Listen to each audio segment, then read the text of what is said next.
नमस्कार भाइ बहिनीहरू, तपाईँहरूलाई स्वागत छ नेपाल अनलाइन स्कुलको युट्युब च्यानलमा। हाम्रो च्यानलमा तपाईँहरूले कक्षा नर्सरीदेखि मास्टरसम्मका सबै विषयका सबै भिडियोहरू भेटाउन सक्नुहुन्छ। त्यसको लागि तपाईँहरू युट्युबमा गएर अथवा फेसबुकमा गएर नेपाल अनलाइन स्कुल भनी सर्च गर्नुहोला र आफूले खोजेको भिडियो हेरेर धेरैभन्दा धेरै ज्ञान लिई आफ्नो एक्जामलाई बडा उत्कृष्ट तरिकाले चाहिँ गरेर आउनुहोला, एक्जाम दिएर आउनुहोला।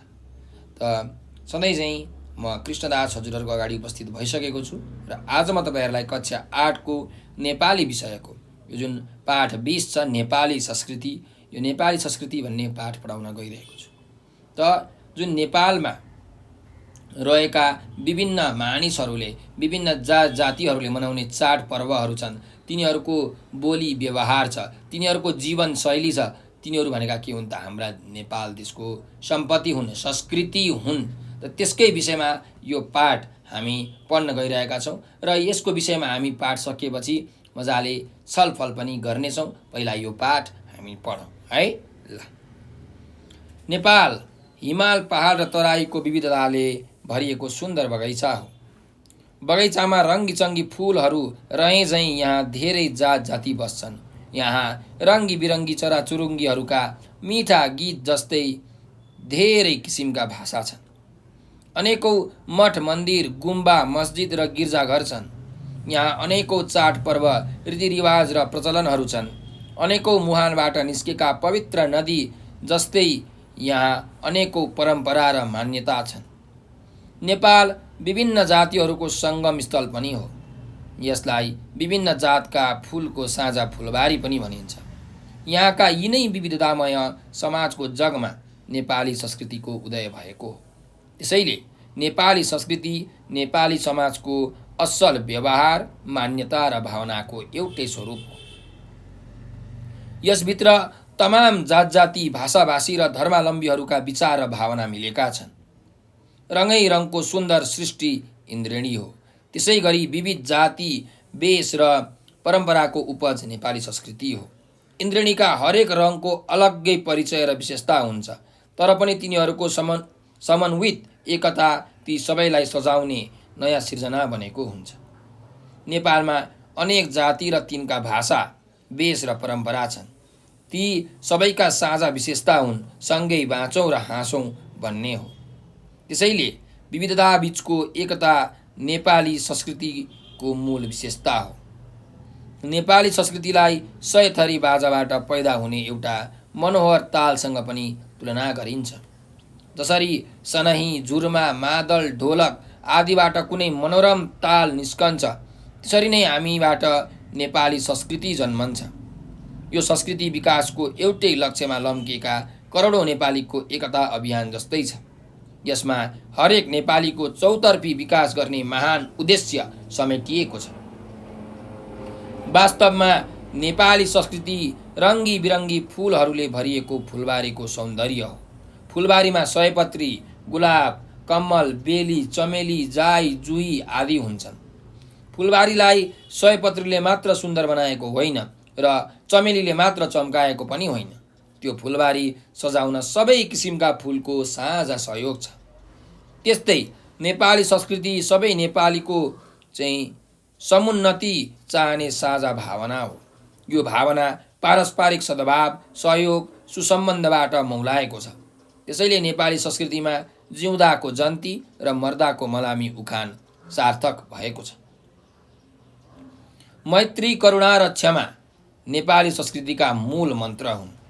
हाम्रो समाजमा गाँस छाड्नु, साथ नछाड्नु उखान ज्यादै लोकप्रिय छ।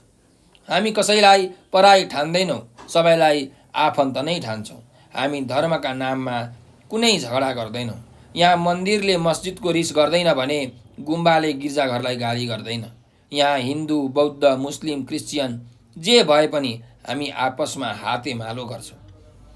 यति मात्र होइन, हामी पशु पक्षीमाथि दया र अपार माया पनि गर्छौँ। हामी हाम्रा चाडपर्वमा काग, कुकुर, गाई, गोरु आदिलाई सम्मान गर्छौँ। हामी वृक्ष वनस्पतिलाई पनि उनीहरूको उपकार सम्झी श्रद्धा गर्छौँ। हामी तुलसी, बर, पिपल आदिलाई पूजा गर्छौँ। हामी सबैका चाडपर्वमा एक अर्कामा शुभकामना व्यक्त गर्छौँ। हामी बुद्ध पूर्णिमा, तीज, दसैँ, तिहार, छठ हर्षोल्लासका साथ मनाउँछौँ। त्यसै गरी ईद, क्रिसमस, उधौली, उभौली, लोसार, माघी, होली आदि पर्वहरू पनि मनाउँछौँ। यी हाम्रा राष्ट्रिय पर्वहरू हुन्। यहाँ क्रिसमसका खुसियालीमा हिन्दू र मुस्लिमको पनि सहभागिता पाइन्छ। दसैँ, तिहार जस्ता पर्वहरू मनाउन यहाँ जुनसुकै धर्मका व्यक्तिको पनि आफ्नै किसिमको अग्रसरता भेटिन्छ। नेपालीहरू रोदी, घाटु, भजन, बालुन, देउसी, भैलो गीतहरूमा असाध्यै आनन्दित बन्छन् अनि मारुनी, लाखे, साकेला, धान नाच र धामी नाच आदिमा पनि सबै उत्तिकै रमाउँछन्।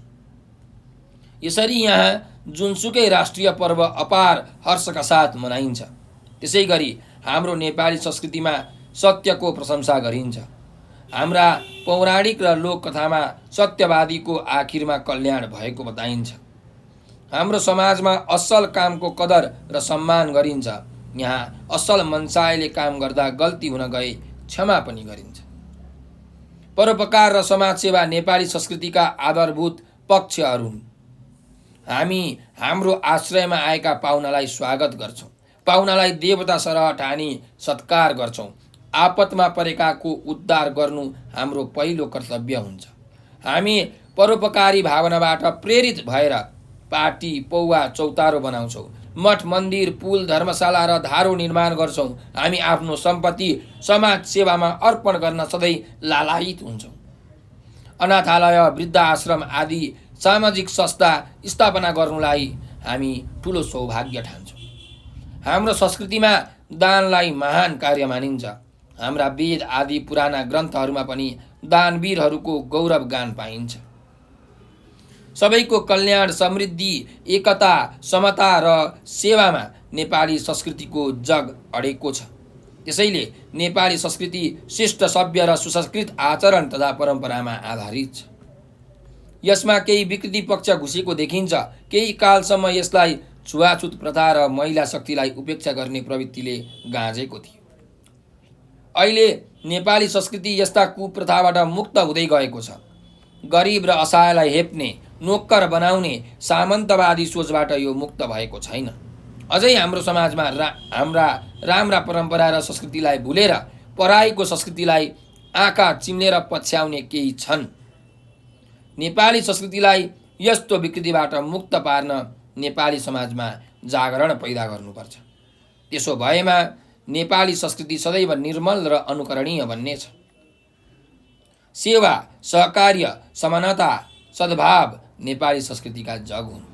विविध भेगका विविध जातिहरूको सङ्गम नेपाल भएकाले नेपाली संस्कृतिमा अनेकौँ सभ्यताको सम्मिश्रण पाइन्छ।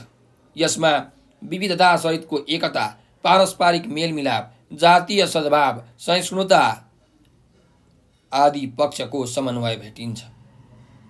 यसलाई सबै जातका फुलबारीको सुवाससँग तुलना गरिन्छ। त्यसैले नेपाली संस्कृति यिनै विविधतामय नेपाली समाजको असल व्यवहार, मान्यता र भावनाको समन्वित रूप हो भनेर यो पाठ सकिएको छ। त यो पाठमा के भनिएको छ? यो पाठबाट हामीले के कुरा थाहा पायौँ भन्दाखेरि हेर्नुहोस् त, हाम्रो जुन नेपाल देश छ एकदमै सुन्दर छ। हिमाल, पहाड र तराईमा चाहिँ सुन्दर बगैँचाहरू छन्। यहाँ विभिन्न प्रकारका विभिन्न जात जातिका मानिसहरू बस्छन्। तिनीहरूले बोल्ने भाषा पनि फरक फरक छन्, हो कि होइन? जसरी चाहिँ चराचुरुङ्गीहरूले चाहिँ मिठा गीतहरू गाउँछन्, विभिन्न रङका चराहरूले विभिन्न गीत गाउँछन्, त्यस्तै गरिकन हाम्रो देशमा पनि विभिन्न भाषा बोल्ने चाहिँ मानिसहरू छन्, जात जातिहरू छन्। त्यस्तै गरिकन हिन्दू धर्म मान्ने, बौद्ध धर्म मान्ने, इसाई धर्म मान्ने, चाहिँ मुस्लिम धर्म मान्ने पनि धर्मावलम्बीहरू हाम्रो देशमा छन्। अनेकौँ मठ, मन्दिर, गुम्बा, मस्जिद र गिर्जाघरहरू पनि हाम्रो देशमा छन् र यी सबैका बिचमा धार्मिक सहिष्णुता छ, मेलमिलाप छ, एक अर्कामा मिलेर बस्छन्। हाम्रो नेपाली समाजमा एउटा भनाइ अत्यन्त प्रसिद्ध छ, परोपकाराय पुण्याय पापाय परपीडनम। त जहिले पनि हाम्रो नेपाली दाजुभाइ तथा दिदीबहिनीहरूले एक अर्कामा उपकार गर्ने, राम्रो सद्भाव गर्ने चाहिँ काम गर्नुहुन्छ। अरूको पुण्य, अरूको उपकार गर्नु, अरूको सेवा गर्नु भनेको चाहिँ पुण्यको काम हो, राम्रो काम हो भने अरूलाई हेला गर्नु, पाप गर्नु भनेको चाहिँ एकदम नराम्रो काम हो, अरूलाई दुःख दिनु हुँदैन भन्ने सोच आम नेपाली जनता सबैकोमा छ। त्यस्तै हाम्रोमा अर्को भनाइ पनि एकदमै प्रसिद्ध छ, अतिथि देवो भव भनेको जुन घरमा आउने अतिथि हुन्छन्, पाहुना हुन्छन्, ती चाहिँ देवतुल्य हुन्छन्, भगवान तुल्य हुन्छन्।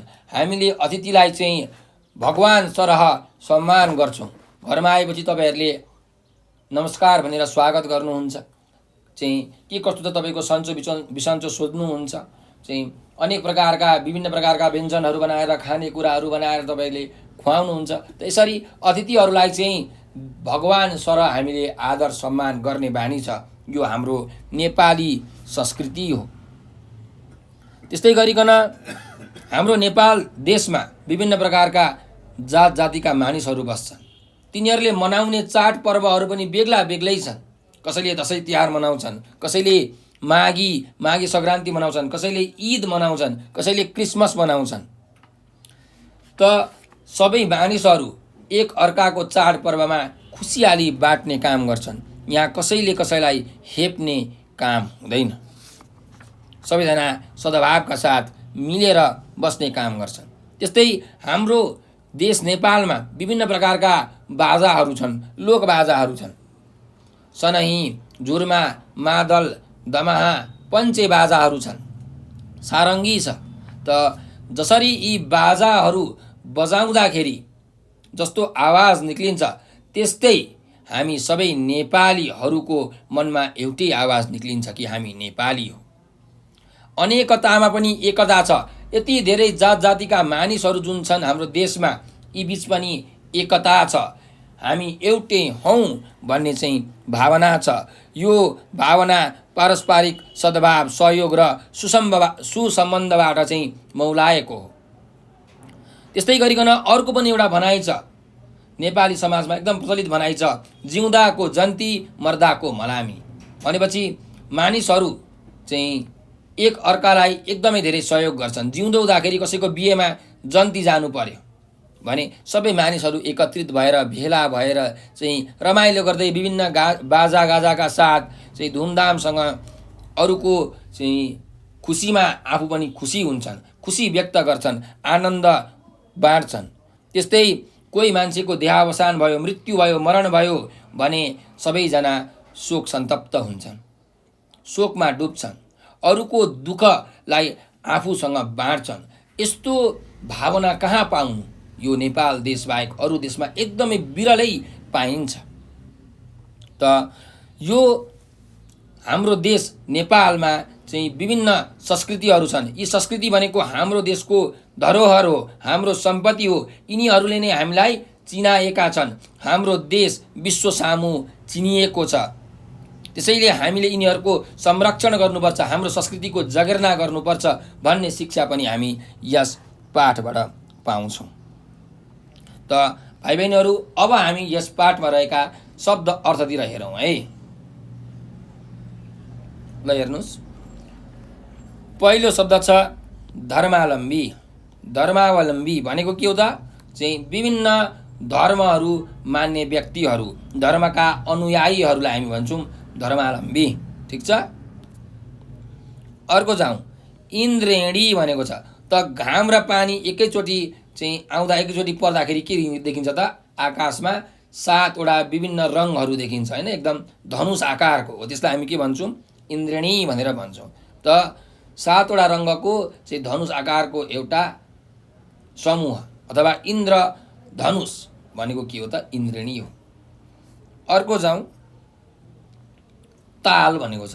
अब यो ताल चाहिँ यहाँ कसरी प्रयोग भएको छ यो हाम्रो पाठमा भन्दाखेरि चाहिँ जुन बाजाहरू हुन्छन् होइन, वाद्यवादनका सामग्रीहरू हुन्छन् हो, तिनीहरूलाई एकैचोटि मिलाएर बजाउँदा एउटा मिठो धुन निक्लिन्छ, एउटा मिठो चाल निक्लिन्छ हो। त्यसलाई हामी के भन्छौँ? ताल भनेर भन्छौँ। नाचगान गर्दा अथवा चाहिँ कुनै बाजाहरू बजाउँदा, वाद्यवादनको सामग्रीहरू बजाउँदाखेरि चाहिँ एकदमै राम्रो तरिकाले मिलेर आएको जुन चाल छ, जुन ढङ्ग छ, त्यसलाई हामी भन्छौँ ताल। अर्कोमा जाउँ, समुन्नति भनेर भनेको छ है। समुन्नति भनेको सम प्लस उन्नति, समुन्नति। सम भनेको एकदम राम्रो उत्कृष्ट तरिकाको, उन्नति भनेको प्रगति। त समुन्नति भनेको के भन्दा राम्रो उन्नति, राम्रो प्रगति, सबैको उन्नति भनेर भन्न खोजेको है। अर्को हेर्नुहोस्, मौलाएको भनेको छ। मौलाएको भनेको चाहिँ एकदम विकास भएको, उम्रेको, फैलिएको, सप्रेकोलाई हामी के भन्छौँ, मौलाएको भनेर भन्छौँ। अर्को जाउँ, मैत्री भनेको छ। मैत्री भनेको चाहिँ एकदम साथी जस्तो भावना, मित्रताको भावनालाई हामी के भन्छौँ, मैत्री भावना भन्छौँ। त मैत्री भनेको मित्रता, साथी जस्तो भनेर भन्न खोजिएको है। अर्को जाउँ, अर्को शब्द छ करुणा। त करुणा भनेको के हो त भन्दा स्नेह, दयालाई हामी के भन्छौँ, करुणा भन्छौँ। कसैमाथि तपाईँले एकदम दया गर्नुहुन्छ नि होइन, चाहिँ स्नेह गर्नुहुन्छ, प्रेम गर्नुहुन्छ, त्यसलाई हामी भन्छौँ करुणा। अर्को जाउँ, क्षमा भनेको छ। त क्षमा भनेको के हो, कसैले कोही गल्ती, कुनै मान्छेले गल्ती गर्यो भने तपाईँ के गरिदिनुहुन्छ, क्षमा गरिदिनुहुन्छ। भन्नुको मतलब माफ गरिदिनुहुन्छ। त्यो गल्ती चाहिँ एउटा सामान्य मानिसले जसले पनि गर्छ भनेर यसरी माफ गरिदिनुहुन्छ, त्यो भनेको क्षमा हो, माफी है। अर्को जाउँ, पराई भनेको छ। पराई भनेको चाहिँ आफ्नो नभएको होइन, अपरिचित, नचिनेको, परिचय थाहा नभएकोलाई हामी के भन्छौँ, पराई भनेर भन्छौँ। ठिक छ ल। अर्को जाउँ, सत्यवादी। सत्यवादी भनेको चाहिँ के हो त भन्दाखेरि जहिले पनि सत्य कुरा बोल्ने, सधैँ साँचो बोल्नेलाई हामी भन्छौँ सत्यवादी। ठिक छ ल। अर्को जाउँ, वेद भनेर भनेको छ। त वेद भनेको के भन्दाखेरि चाहिँ हिन्दूहरूको एकदमै प्रसिद्ध धार्मिक ग्रन्थ हो, सबैभन्दा प्राचीन चाहिँ सर्वप्राचीन मानिँदै आएको एउटा यो ग्रन्थ हो वेद है। यो चाहिँ ज्ञानको भण्डार हो। यसमा चाहिँ विश्वका सबै कुराका ज्ञान विज्ञानदेखि लगायत सबै होइन, कलाहरूका पनि ज्ञानहरू यसमा छ। त्यस्तै गरिकन यो वेद भनेको अर्को के हो भन्दाखेरि अनिष्ट कुराहरूलाई हटाएर इष्ट कुराहरू प्राप्ति गर्ने एउटा अलौकिक उपाय बताउने शास्त्र हो। नराम्रो कुराहरूलाई कसरी हटाउने र राम्रो कुराहरूलाई कसरी पाउने भन्ने चाहिँ जुन ट्रिक्स हुन्छ, उपायहरू हुन्छ, त्यो अलौकिक उपाय, लौकिक होइन, अलौकिक उपायलाई बताउने शास्त्र हो वेद। अर्को जाउँ, दानवीर भनेको छ। दानवीर भनेको चाहिँ एकदमै धेरै दान दिने होइन, दानी व्यक्तिलाई हामी भन्छौँ दानवीर। तपाईँहरूले महाभारतको कथामा सुन्नुभएको छ होला, दानवीर कर्ण भनेर होइन, कर्ण एकदमै दानी थिए। त दानवीर भनेको के हो त, दान दिने। अर्को जाउँ, गौरव गान भनेको छ। त गौरव गान भनेको के हो त भन्दा महिमाको गान होइन, कसैले राम्रो काम गर्यो, उत्कृष्ट काम गर्यो भने त्यो कुराको चाहिँ गीत गाउनुलाई हामी के भन्छौँ त, गौरव गान भन्छौँ, महिमाको गान। ल अर्को जाउँ, उपेक्षा भनेको छ। उपेक्षा गर्नु भनेको चाहिँ के भन्दाखेरि घृणा गर्नु होइन, तिरस्कार गर्नुलाई हामी भन्छौँ उपेक्षा गर्नु है। अर्को जाउँ, कुप्रथा। त कु प्लस प्रथा, कुप्रथा। कु भनेको नराम्रो, प्रथा भनेको हाम्रो रीतिरिवाज, हाम्रो चालचलन। त कुप्रथा भनेको के रहेछ त, नराम्रो चालचलन, नराम्रो रीतिरिवाज, खराब चाहिँ प्रथाहरू, खराब चालचलनहरूलाई हामी के भन्छौँ त, कुप्रथा भनेर भन्छौँ। ठिक छ ल। अर्को जाउँ, सामन्तवादी भनेर भनेको छ। सामन्तवादी भनेको के हो त भन्दाखेरि अरूलाई अन्याय गर्ने, अरूलाई शोषण गर्ने, जनताहरूलाई शोषण गर्ने चाहिँ अनुयायीहरूलाई के भन्छौँ हामी, सामन्तवादी भनेर भन्छौँ है। अन्यायका साथ जनतालाई चाहिँ शोषण दमन गर्नेहरूका अनुयायी छन्, ती भनेका सामन्तवादी हुन्।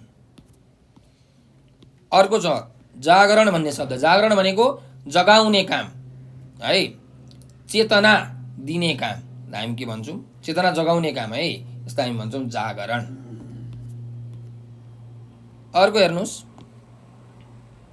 सहिष्णुता भनेको छ। सहिष्णुता भनेको चाहिँ एकदम सहनशीलता, कोही मान्छेले एकदम सहन सक्छ नि भनेको सहनशील छ भनेको एकदम सहिष्णु छ भनेर भन्न खोजेको। त सहिष्णुता भनेको चाहिँ सहनशीलता है। अर्को छ समन्वय भनेको। समन्वय भनेको चाहिँ राम्रो तरिकाले अघि बढ्नु होइन, मेलमिलाप गरेर अघि बढ्नु, मेलमिलाप राम्रो तरिकाको मेल होइन, यसलाई हामी भन्छौँ समन्वय। ठिक छ ल। अब शब्द अर्थ त हामीले हेरिसक्यौँ भाइ बहिनीहरू। अब पाठका अरू अभ्यासतिर हामी अघि बढौँ। 1 नम्बरको अभ्यास छ कक्षामा पाठ पालै पालो पढेर सुनाऊ भनेर भनेको छ। त यो पाठ हामीले पढिसकेका छौँ।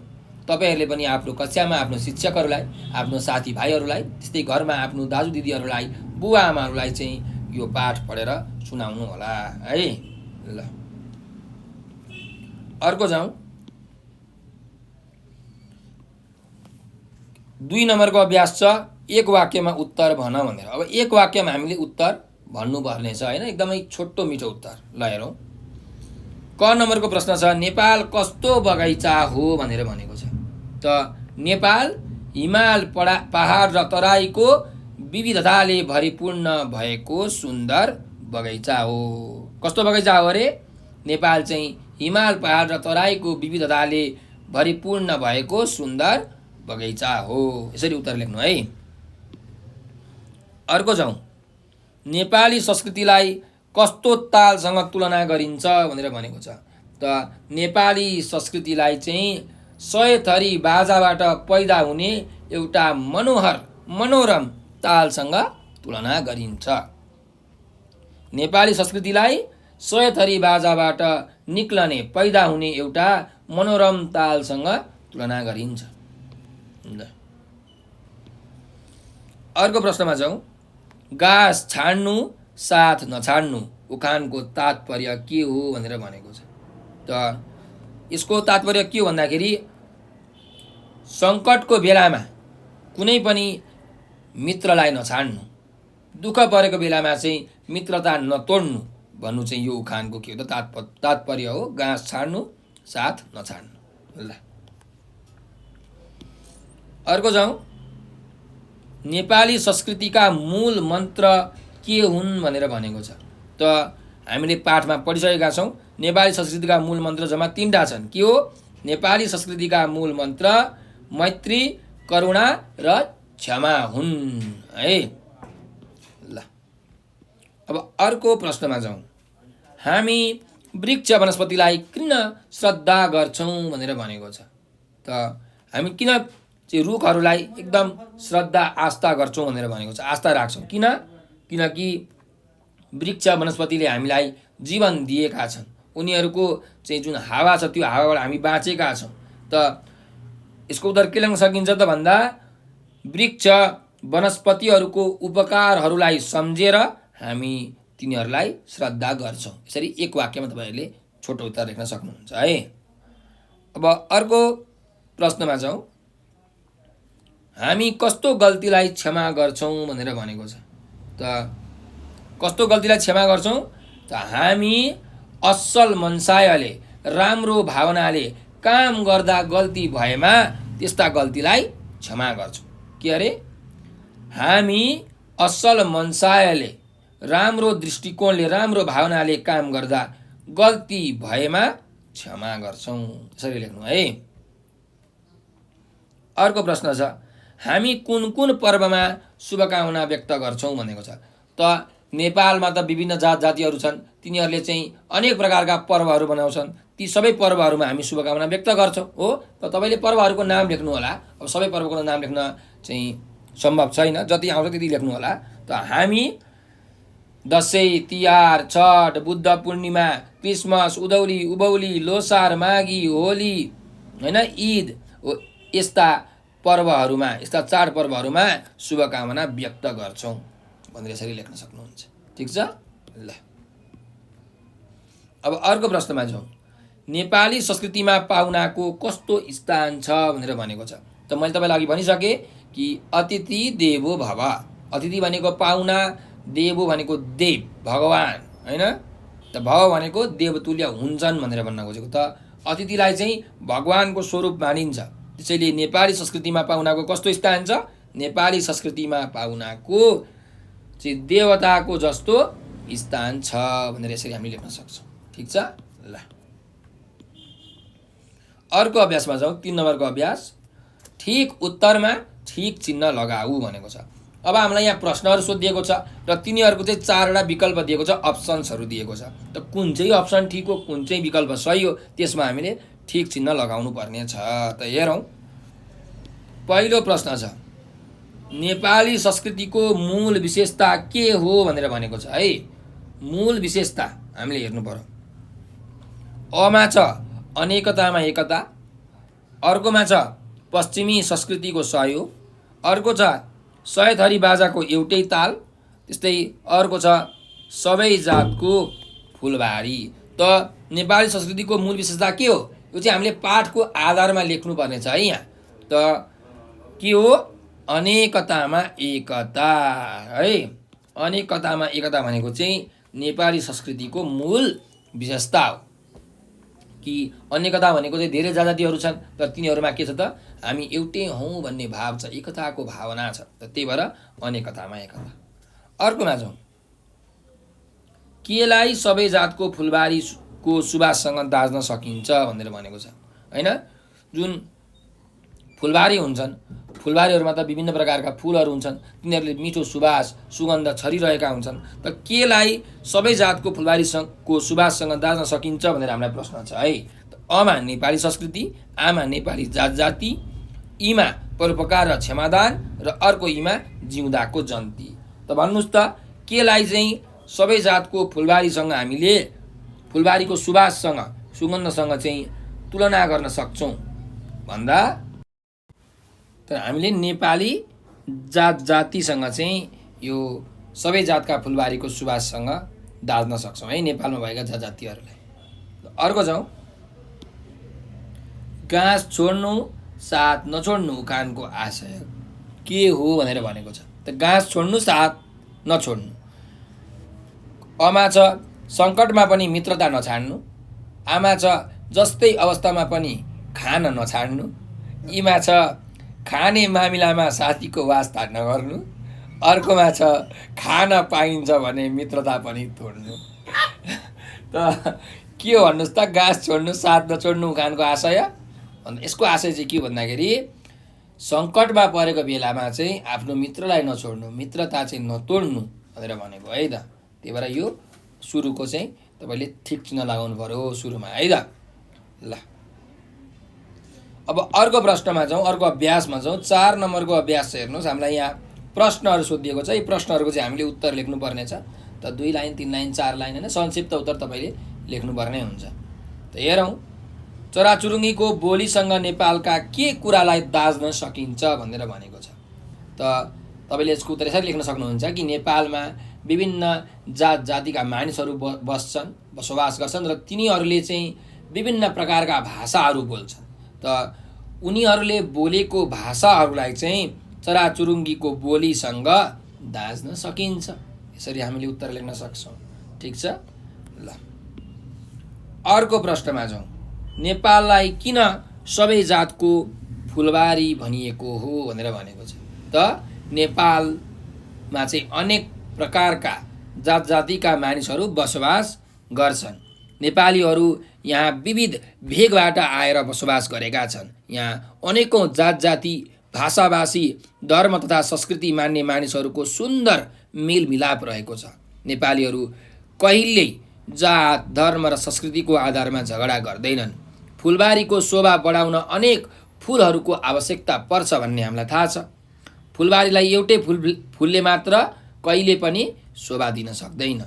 फुलबारीलाई अनेकौँ फुलहरूको शोभा दिए जस्तै नेपालमा धेरै जात जाति, भाषाभाषी, धर्म तथा संस्कृति मान्नेहरू एकै ठाउँमा मिलेर बसोबास गर्ने भएकाले नेपाललाई चाहिँ सबै जात जातिको फुलबारी भनिएको हो भनेर यसरी तपाईँहरूले उत्तर लेख्न सक्नुहुन्छ है। र यही उत्तरलाई पनि तपाईँले अलिकति छोटकरीमा छोटो बनाएर मिलाएर लेख्न सक्नुहुन्छ है। अब अर्को जाउँ, नेपाली संस्कृतिलाई किन इन्द्रणीसँग दाँजिन्छ भनेको छ। जुन नेपालमा भएका संस्कृतिहरू छन् तिनीहरूलाई चाहिँ किन हामीले इन्द्रणीसँग दाँच्छौँ भनेर भनेको। त इन्द्रणीमा अनेकौँ प्रकारका रङहरू हुन्छन्। इन्द्रणीको शोभा बढाउने तिनै विविध रङहरूले चाहिँ काम गरेका हुन्छन्। अर्थात् यसको अर्थ के हो भने रङहरू को सुन्दर सृष्टि भनेको इन्द्रेणी हो। त्यस्तै गरिकन चाहिँ एकदम धेरै प्रकारका जाति वेश र परम्पराको चाहिँ हाम्रो संस्कृति नेपाली संस्कृति हो। चाहिँ यहाँ हरेक जात जातिको आफ्नै परम्परा छ, आफ्नै रीतिरिवाज छ, आफ्नै भाषा धर्म छ। ती बेग्ला बेग्लै प्रकारका धर्म परम्परा भाषाहरू भए पनि ती सबै कुराको समष्टि रूप एउटै रूप चाहिँ के हो? नेपाली संस्कृति हो। इन्द्रेणीमा हरेक रङको अलग्गै परिचय र विशेषता भए झै नेपालका चाहिँ विविध जात जाति भाषा भाषीको छुट्टै विशेषता छ। सम्पूर्ण नेपालीहरूको भाषा धर्म संस्कृतिको समष्टि रूप नै नेपाली संस्कृति भए जस्तै इन्द्रेणीमा पनि हेर्नुहोस् ती सबै रङहरूले एउटा शोभा दिएको हुन्छ, एउटा सौन्दर्य त्यसले प्राप्त गरेको हुन्छ। अतः नेपाली चाहिँ संस्कृतिलाई हामीले चाहिँ इन्द्रेणीसँग दाज्न सक्छौँ, किनकि नेपाली जाति परम्परा भाषा आदिमा विविधताका साथै एकता भएकाले चाहिँ हामी यसलाई इन्द्रेणीसँग मजाले दाज्न सक्छौँ है। ल अर्कोमा जाउँ। नेपालीहरूको मैत्री भावना कहाँ स्पष्टसँग व्यक्त हुन्छ भनेर भनेको छ। जो नेपालीहरूको मैत्री भावना छ, मित्रताको भावना छ, त्यो चाहिँ कहाँ स्पष्ट तरिकाले व्यक्त हुन्छ भनेर हामीलाई प्रश्न सोधिएको छ। त नेपालीहरूको मैत्री भावना कहाँ स्पष्टसँग व्यक्त हुन्छ? त समाजमा स्पष्टसँग व्यक्त हुन्छ। त कसरी भन्दा समाजमा अनेकौँ प्रकारका अनेकौँ जात जातिका मानिसहरू बसोबास गर्छन्, अनेकौँ धर्म संस्कृति र परम्परा मान्नेहरू चाहिँ बसोबास गर्छन् र तिनीहरूको पारस्परिक सद्भाव सहयोग र सुसम्बन्धबाट चाहिँ मेलमिलाप कायम भएको हुन्छ। त्यसैको चाहिँ ज्वलन्त उदाहरण भनेको जिउँदाको जन्ती र मर्दाको मलामी भन्ने उखान हो। यति मात्र होइन, नेपाली समाजमा चाहिँ गाँस छाड्नु साथ नछाड्नु भन्ने उखानबाट पनि आपसी सहयोग र एकताको भावना एकदमै मजाले स्पष्ट हुन्छ। जुनसुकै भाषा वा धर्म संस्कृति मान्ने भए पनि हामी एकअर्काको सम्मान आदर गर्छौँ। त्यसैले नेपालीहरूको मैत्री भावना चाहिँ सामाजिक एवं धार्मिक कार्यहरूमा स्पष्टसँग छर्लङ्गसँग व्यक्त हुन्छ भनेर हामीले लेख्न सक्छौँ। ठिक छ। अब अर्को प्रश्नमा जाउँ।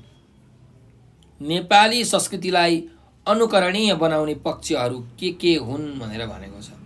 त अनुकरणीय भनेको चाहिँ नक्कल गर्न लायकको भनेर भनेको है त नेपाली संस्कृतिलाई अनुकरणीय बनाउने पक्षहरू के हुन्?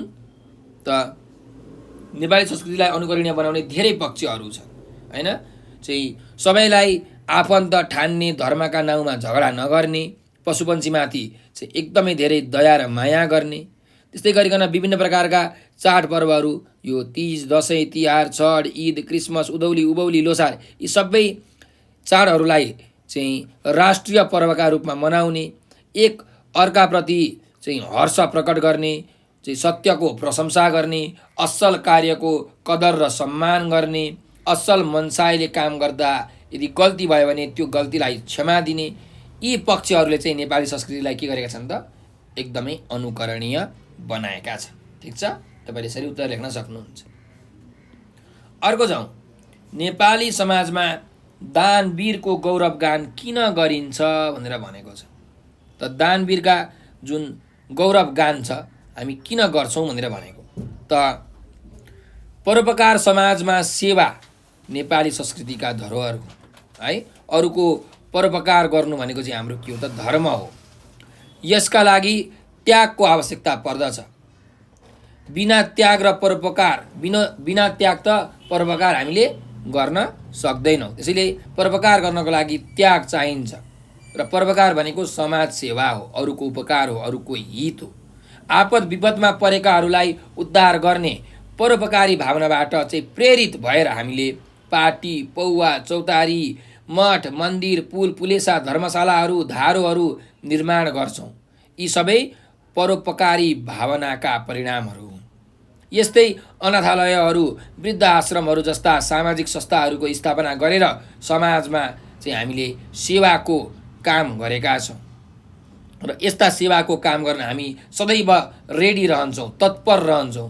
त्यसैले यस्तो परोपकारी र समाज सेवाको चाहिँ त्यागको भावना हुने भएकाले नेपाली समाजमा दान वीरको गौरवगान गरिन्छ। ठिक छ ल। अब अर्को प्रश्न चाहिँ हेर्नुहोस्, नेपाली संस्कृतिमा कस्ता विकृतिहरू पाइन्छन् भनेर भनेको छ।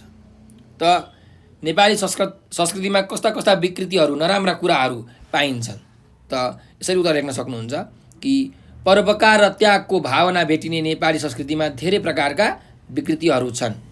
अनुकरणीय नेपाली संस्कृतिमा धेरै विकृतिहरू छन्। नेपाली समाजमा चाहिँ छुवाछुतको प्रथा छ, महिलाको हिंसा गर्ने प्रथा छ, बाल विवाह जस्ता विकृतिहरू छन्। यी सबै विकृतिहरू हुन्। त्यस्तै गरिकन गरिबहरूलाई, असहायहरूलाई हेप्ने, नोक्कर बनाउने सामन्तवादी सोचबाट चाहिँ नेपाली समाज अहिलेसम्म पनि मुक्त हुन सकेको छैन। यसै गरी हाम्रा जुन असल संस्कृतिहरू छन्, राम्रो संस्कृतिहरू छन्, ती संस्कृतिप्रति चाहिँ आँखा चिम्लने र पश्चिमेली संस्कृतिहरू, पराई संस्कृतिहरूलाई चाहिँ हामीले आत्मसात गर्ने प्रवृत्ति छ। यो पनि नेपाली समाजको के हो त, नेपाली संस्कृतिमा रहेको एउटा विकृति हो भनेर तपाईहरूले लेख्न सक्नुहुन्छ। ठिक छ ल। अब अर्को अभ्यासमा जाउँ। अभ्यास नम्बर 5 मा भाव विस्तार गर भनेको छ। यहाँ एउटा वाक्य दिएको छ, हेर्नुहोस्। विविधता बीचको एकता नेपाली संस्कृतिको मूल खम्बा हो भनेर भनेको छ। अब यो कुराले के भन्न खोजेको, यसको अर्थ के हो, यसको भाव के हो, यसलाई एकदम स्पष्ट पार्नु पर्यो, छर्लङ्ग पार्नु पर्यो, क्लियर पार्नु पर्यो है। त हेर्नुहोस्, विविधता बीचको एकता भनेको चाहिँ नेपाली संस्कृतिको मूल खम्बा हो अरे। त यसरी लेख्न सक्नुहुन्छ तपाईँले कि नेपाली समाजमा अनेकौं प्रकारका जात जाति, भाषा भाषी, धर्म संस्कृति मान्ने चाहिँ मानिसहरू बसोबास गर्दै आएका छन्। संसारका कतिपय मुलुकमा धर्म, जात, संस्कृति, भाषा आदिका नाममा झगडा हुने, कलह हुने, ठुलो एकदमै हिंसा हुने स्थिति प्रशस्त मात्रामा हामीले देख्न सक्छौँ। तर नेपाली समाजमा चाहिँ यस्तो धार्मिक विविधता भए पनि चाहिँ यहाँ हिंसा, हत्या हिंसा, धर्मको नाममा हत्या हिंसा केही पनि हुँदैन। नेपालमा चाहिँ हिन्दू, मुस्लिम, क्रिस्चियन जस्ता धर्म मान्नेहरू बसोबास गर्छन् भन्ने चाहिँ तपाईँहरूलाई अवगत नै छ। यिनीहरूका चाहिँ आफ्नो मन्दिरहरू, गुम्बाहरू, मस्जिदहरू, गिर्जाघरहरू रहेका छन्। त यी विभिन्न धर्मावलम्बीहरूले चाहिँ विभिन्न प्रकारका चाड पर्वहरू मनाउँछन्। विभिन्न प्रकारका जात जातिका मानिसहरूले विभिन्न चाड पर्वहरू मनाउँछन् र एक अर्काको धर्मप्रति, एक अर्काको चाड पर्वप्रति चाहिँ सबै नेपालीहरूको सम्मान छ। एक अर्कामा हाँसी खुसी भएर यिनीहरू मेलमिलापका साथ, मनोरञ्जनका साथ चाड पर्वहरू मनाउँछन्। आपसमा मेलमिलापको साटासाट गर्छन्, दुःख सुख बाँड्छन्।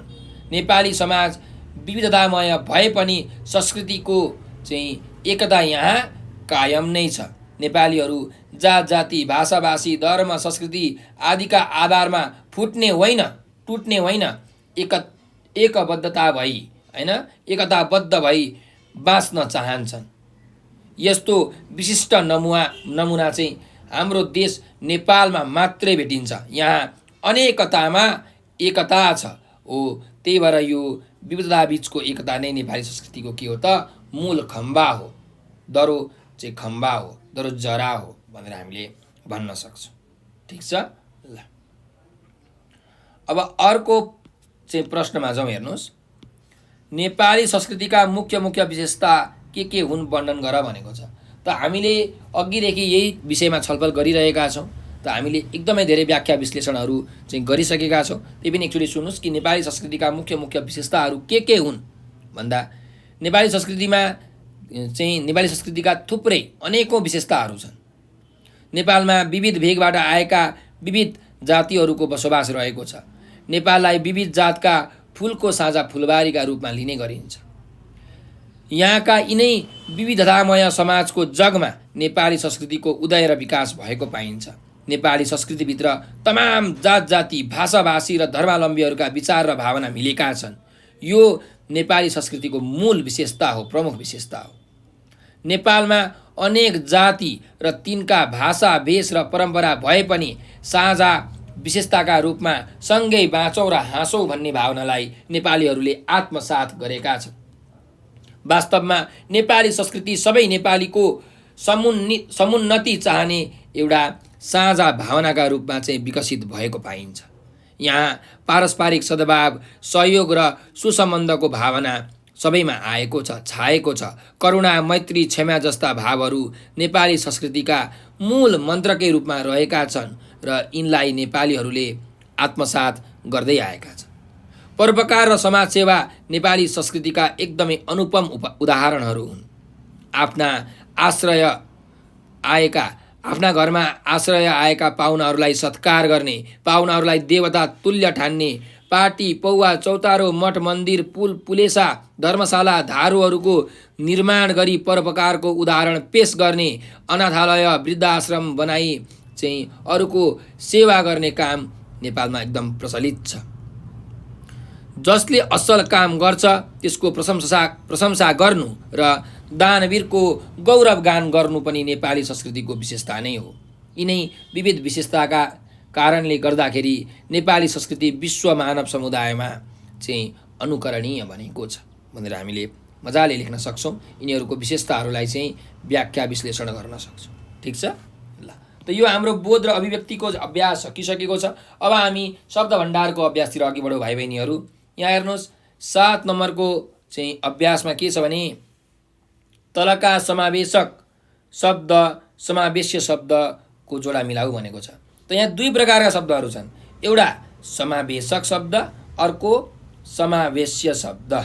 ठिक छ, हेर्नुहोस् है त, समावेशक शब्द र समावेश्य शब्द भनेको कस्तो खालको शब्द हो भने कुनै कुरामा हैन कुनै एउटा यस्तो शब्द छ ती शब्दमा चाहिँ अरू कुराहरू पनि अटाउँछन् भने हामी त्यसलाई समावेशक शब्द भन्छौँ र ती जुन अरू कुराहरू छन् ती अरू कुराहरू अरू शब्दहरूलाई हामी समावेश्य शब्द भन्छौँ। जस्तो कि तपाईँलाई म उदाहरणको लागि दिन्छु त किताब भनेको के हो त एउटा समावेशक शब्द हो र यसमा के समावेश हुन्छन् के पर्छन् त अब विज्ञानको किताब हुन सक्छ हो, नेपालीको किताब हुन सक्छ,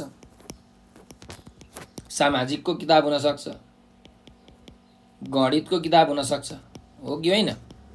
त हेर्नुहोस् जुन यो विज्ञान, नेपाली, सामाजिक, गणित छ यी भनेका कस्ता शब्दहरू हुन् त समावेश्य शब्द हुन्।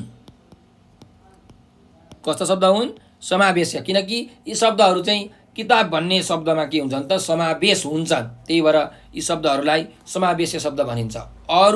अर्को शब्दमा समावेश हुने जुन शब्दहरू छन् त्यसलाई समावेश्य शब्द भनिन्छ। त्यसले समावेशक शब्द भनेको के हो त यहाँ किताब हो। त जुन शब्दमा अरू शब्दहरू समाहित हुन्छन्, समावेश हुन्छन्, पर्छन् त्यसलाई हामी समावेशक शब्द भन्छौँ। त यो किताब भनेको समावेशक शब्द हो। ठिक छ, त हामीलाई यहाँ के भनेको छ त समावेशक शब्दसँग चाहिँ समावेश्य शब्दसँग जोडा मिलाउनु पर्नेछ है।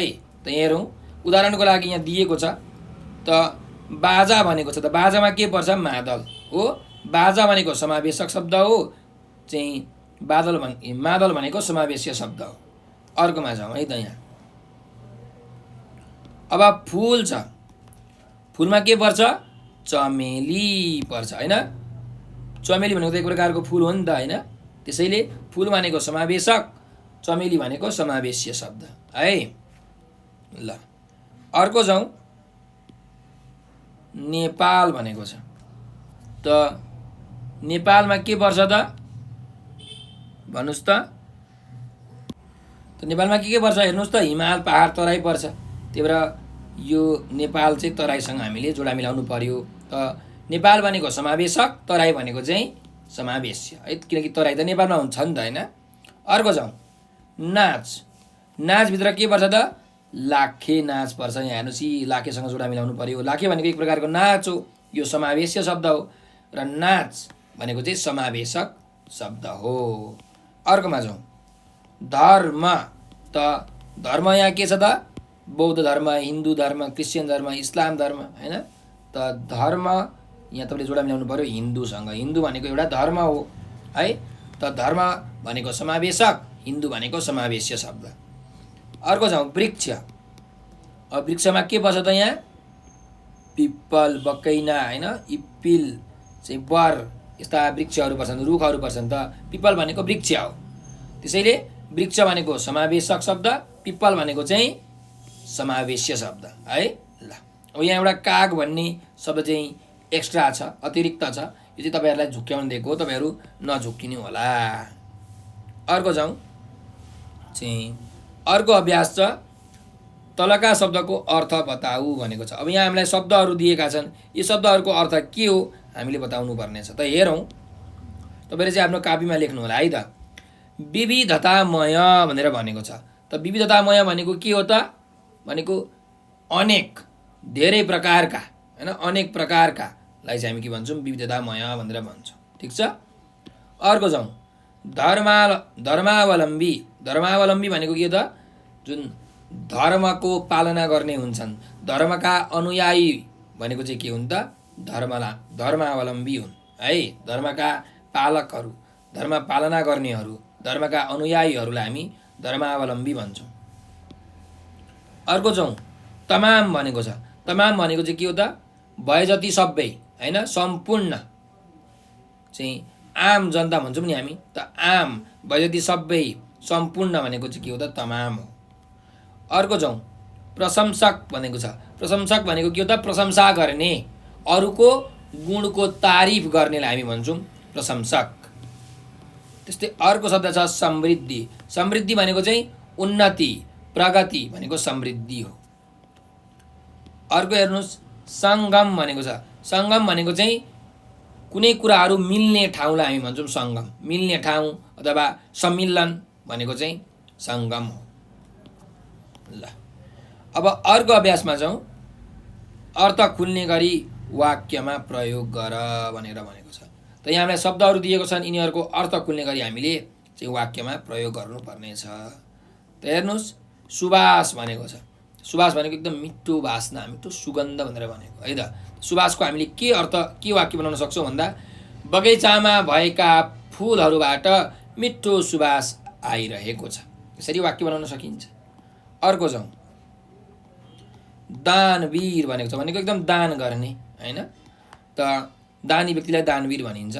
त्यसैले यसको के वाक्य बनाउन सकिन्छ भन्दा नेपाली समाजमा दानवीरहरूको मात्रा एकदमै धेरै छ, यसरी हामीले वाक्य बनाउन सक्छौँ है। अर्को जाउँ विकृति भनेको छ। विकृति भनेको चाहिँ जुन नराम्रो पक्षहरू छन्, नराम्रो कुराहरू छन्, त्यसलाई हामी विकृति भनेर भन्छौँ। त विकृतिलाई प्रयोग गरेर हामीले के वाक्य बनाउन सक्छौँ भन्दाखेरि नेपाली समाजमा चाहिँ बाल विवाह चाहिँ छुवाछुत जस्ता विभिन्न प्रकारका विकृतिहरू छन् भनेर हामीले वाक्य बनाउन सक्छौँ। ठिक छ। अब अर्को अभ्यासमा जाउँ लोकप्रिय।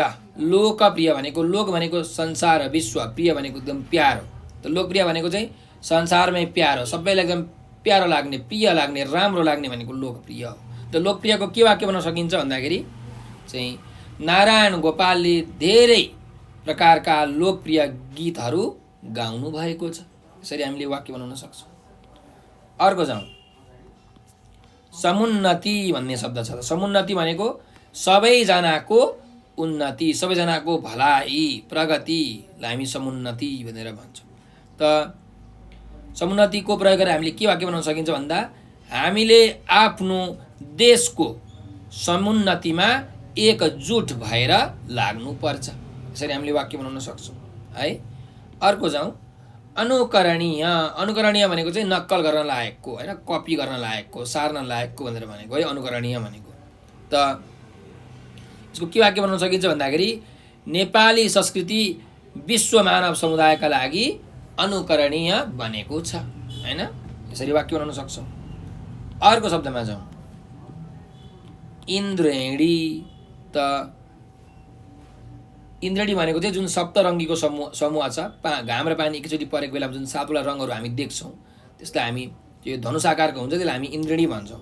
त इन्द्रेणी लागेको बेलामा चाहिँ मानिसहरू मयूरले प्वाँख फिजाए जस्तै आफ्नो चाहिँ भावनाहरू चाहिँ खोल्छन्, हैन, मानिसहरूको मन एकदम आनन्दित हुन्छ, यसरी हामीले वाक्य बनाउन सक्छौँ है। त अर्को यसरी वाक्य बनाउनुहोस् कि इन्द्रेणी लागेको बेलामा मयूर पनि एकदमै खुसी भएर नाच्छ, त मान्छेहरू पनि एकदमै आनन्दित हुन्छन्, यसरी वाक्यहरू लेख्न सकिन्छ। अथवा इन्द्रेणीको दृश्य एकदमै मनमोहक हुन्छ, यसरी पनि वाक्य बनाउन सकिन्छ। अर्को जाउँ आनन्दित भनेको छ। आनन्दित भनेको चाहिँ एकदमै हर्ष हुनु, एकदमै खुसी हुनु, परम आनन्द हुनु हैन। त आनन्दितको वाक्य के बनाउन सकिन्छ भन्दा मलाई हाम्रो देशको वातावरणले एकदमै आनन्दित बनाएको छ, यसरी हामीले वाक्य बनाउन सक्छौँ है। अर्को जाउँ, लालायित भन्ने शब्द छ है। लालायित भनेको चाहिँ मन लागिराख्ने हैन, चाहिँ लालचा भएको हैन, त्यसलाई हामी लालायित भनेर भन्छौँ। त हामीले यसको के वाक्य बनाउन सक्छौँ भन्दाखेरि चाहिँ हाम्रो विद्यालयमा पढ्ने विद्यार्थीहरू घुम्नका लागि के छन्, लालायित छन्, यसरी हामीले वाक्य बनाउन सक्छौँ। ठिक छ। अर्को चाहिँ यहाँ पदावलीमा जाउँ, जिउँदाको जन्ती मर्दाको मलामी भनेको छ, यो एउटा उखान हो है। त यो उखानलाई प्रयोग गरेर हामीले के गर्न सक्छौँ त, वाक्य बनाउन सक्छौँ। त छिमेकी भनेको जिउँदाको जन्ती र मर्दाको मलामी भएकाले हामी सबै मिलेर बस्नुपर्छ भनेर मलाई आमाले सम्झाउनु भयो, यसरी हामीले वाक्य बनाउन सक्छौँ है। छिमेकी भनेको जिउँदाको जन्ती र मर्दाको मलामी भएकाले चाहिँ हामी सधैँ मिलेर बस्नुपर्छ भन्ने कुरा मलाई आमाले सम्झाउनु भयो, यसरी वाक्य बनाउन सक्नुहुन्छ। अर्को जाउँ, गाँस छोड्नु साथ नछोड्नु भनेको छ। भन्नु मतलब सङ्कट परेको बेलामा आफ्नो मित्रता नतोड्नु भनेर भन्न खोजेको है त। त्यही भएर यसको के वाक्य बनाउन सकिन्छ भन्दा हामीलाई जति नै धेरै सुख भए पनि गाँस छोड्नु तर साथ नछोड्नु भनेर गुरुले सिकाउनु भएको थियो, यसरी हामीले वाक्य बनाउन सक्छौँ। ठिक छ ल। त अर्को अभ्यास चाहिँ हेर्नुहोस्, उच्चारण र हिज्जेको अभ्यास। 10 नम्बरको अभ्यासमा चाहिँ हेर्नुहोस्, शुद्धसँग उच्चारण गरेर कक्षामा सुनाऊ भनेको छ। अब यहाँ हामीलाई त्यो शब्दहरू दिएको छन्, ती शब्दहरू चाहिँ हामीले एकदम शुद्धसँग चाहिँ उच्चारण गरेर आफ्नो कक्षामा साथीहरूलाई सुनाउनु पर्यो है। ल हेरौँ, लोसार भन्नुहोस् त, लोसार लोसार। अर्को चराचुरुङ्गी चराचुरुङ्गी। अर्को जाउँ, समन्वित समन्वित समन्वित।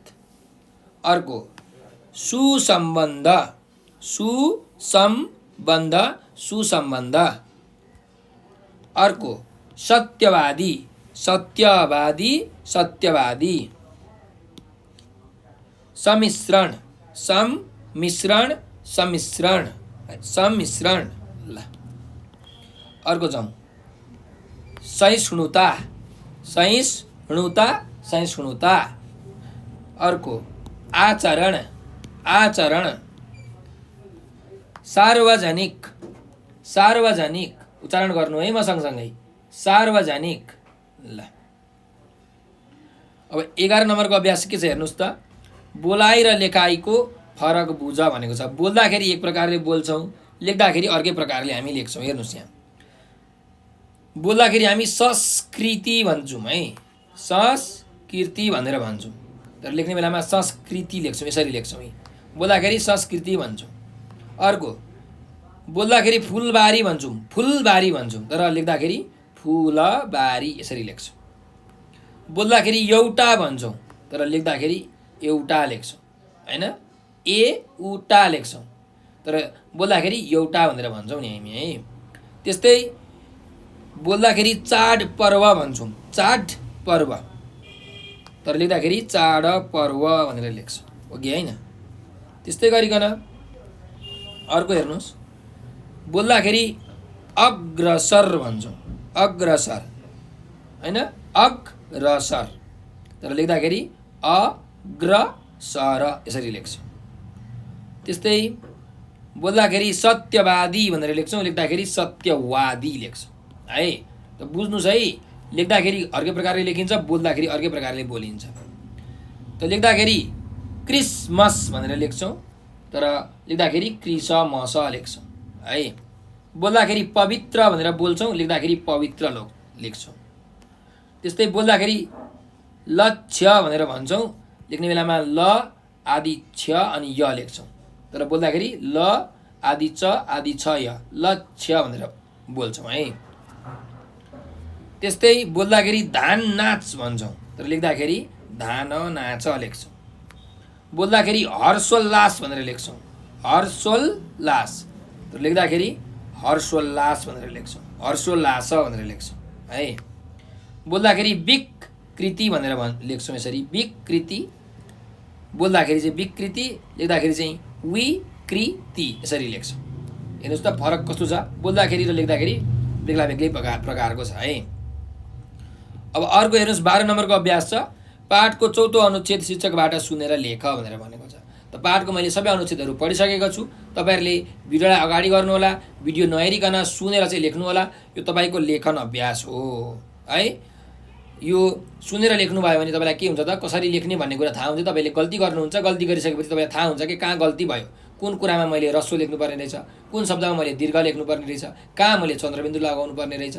त्यो तपाईँलाई गल्ती गरिसकेपछि मजाले बुझ्न सक्नुहुन्छ। तपाईँको ह्यान्डराइटिङ, तपाईँको अक्षर पनि यसको सुधार हुन्छ। त्यही भएर तपाईँले यो गर्नुपर्ने हुन्छ। र 13 नम्बरको अभ्यास पनि त्यही हो। पाठको पहिलो अनुच्छेद कापीमा राम्रा अक्षर पारेर सार भनेको छ। पाठको पहिलो अनुच्छेद चाहिँ तपाईँले राम्रो तरिकाले राम्रो अक्षर बनाएर ह्यान्डराइटिङ बनाएर मिलाएर सार्नु होला। तपाईँको जुन अक्षर संरचना छ त्यसमा शुद्धिकरण आउँछ। यो तपाईँले गर्नुभयो भने। आजको लागि मैले यति नै गरेँ चाहिँ। तपाईँलाई यो भिडियो कस्तो लाग्यो कमेन्टमा प्रतिक्रिया दिन नबिर्सनु होला। र एउटा नम्बर टिप्नुहोस् 9849595895 9845955895 हो यो नम्बरको भाइबर टेलिग्राम र व्हाट्सएपमा हामीलाई मेसेज गर्न सक्नुहुन्छ। तपाईँहरूले तपाईँलाई केही समस्या आइपर्यो, केही कुरा आएन, बुझ्नु भएन, जान्नु भएन, नेपाल अनलाइन स्कुलको बारेमा जानकारी चाहियो अथवा भनौँ नोट्सहरू पिडिएफहरू चाहियो भने यो नम्बरको भाइबर टेलिग्राम र व्हाट्सएपमा हामीलाई मेसेज गर्न सक्नुहुन्छ। त्यसै तपाईँहरूले हामीलाई टिकटक, फेसबुक, ट्विटर र इन्स्टाग्राममा पनि फलो गर्न सक्नुहुन्छ। तपाईँले टिकटक, फेसबुक त चलाउनुहुन्छ होला, त्यहाँ हामीलाई फलो गर्नुहोस्। किनकि त्यहाँ हामीले नेपाली विषयको मात्रै होइन, साइन्स होइन, विज्ञान विषय, गणित विषयको, अङ्ग्रेजी विषयको चाहिँ यो स्वास्थ्य विषयको सबै विषयको चाहिँ हामीले त्यहाँ भिडियो बनाएर हालेका छौँ।